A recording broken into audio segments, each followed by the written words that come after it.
This is my Wiki assignment for week 4, and I will be discussing the characteristics of ASD in the following areas. I'll be discussing the cognitive and neurological areas, the communication and language areas, and also characteristics of the social and behavioral areas. It's important for us to kind of understand that autism is a neurological disability, and there are 3 main deficits in autistic individuals. So there are the social and communication and interaction deficits, as well as in communication, both verbal and nonverbal, and then behaviors. Some are restricted, some are repetitive, and some are just,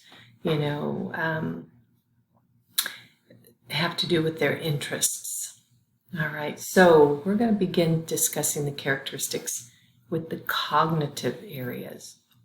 So individuals with ASD will have impairments in their executive functioning, which makes it difficult for them to plan, organize, and sequence their thoughts, actions as well. They have a weak central coherence, which means focusing on details rather than the big picture. They have an empathy problem. They have trouble understanding emotions, both in themselves and in others. They have behavior difficulties. It might be perseveration or rigidity, which also affects their they have a lack of flexibility due to this. They have difficulty self-monitoring their behavior. And then they have what they call theory of mind, and that means it's that they have difficulty understanding others' thoughts, feelings, and experiences.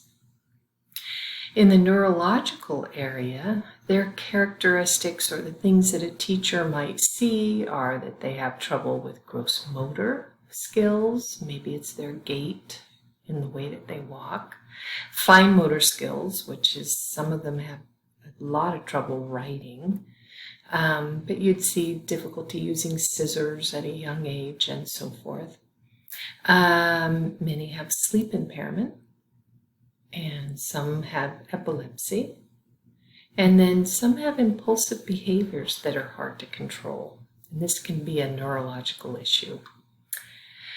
In the behavioral sensory characteristics, you're going to see that there are restricted behaviors, there's repetitive behaviors, and these may end up looking like obsessions. It might be that they just want Legos and they will only play with Legos, and they might only play with certain color Legos. It could be just seen in many different ways, even lining up cars and even spinning. The rigid part of their behavior would be that they cannot be flexible as well. They have difficulty in self-monitoring their own behavior, and therefore you'll see a lot of meltdowns. It can be through an overload, but of sensory things that creates the meltdown. It could be sounds even. But there's a difficulty in self-monitoring those behaviors. They also have these sensory issues with sight, hearing, touch, taste, and smells. Students can really struggle with noises they hear, lighting in the classroom, too many visuals. Maybe it's the touch of things or things touching their skin. It could be tags and clothing, socks, etc. And of course, you'll see it in taste. Often they'll be very unhappy with certain textures. They'll like certain ones and favor them, or they will just dislike tastes of foods or textures of foods. And of course, smells can be overwhelming to them as well. And those can create behavior issues in the child. So now we're going to move on to communication and language characteristics. Students with ASD are going to have a range in deficits from nonverbal to verbal. They're going to have highly individualized language with echolalia sometimes, which is the echoing of sounds they hear or words they hear or phrases they hear. They may have an unusual tone in their voice or speak with interesting intonations. Those can be a part of their language. They will have problems often in receptive and expressive language, and they'll need to have speech therapy for those to help them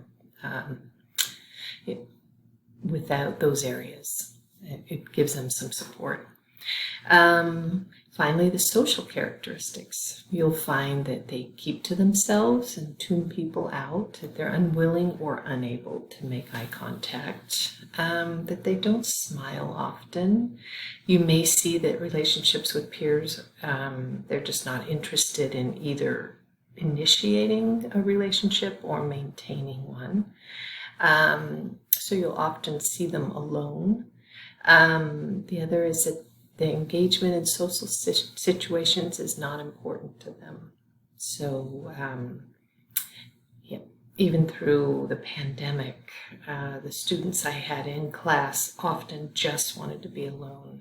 And the pandemic actually served them well for that reason. When we had to be 6 feet apart, that actually suited them quite well. It was harder to, it's harder to get them together than to keep them apart.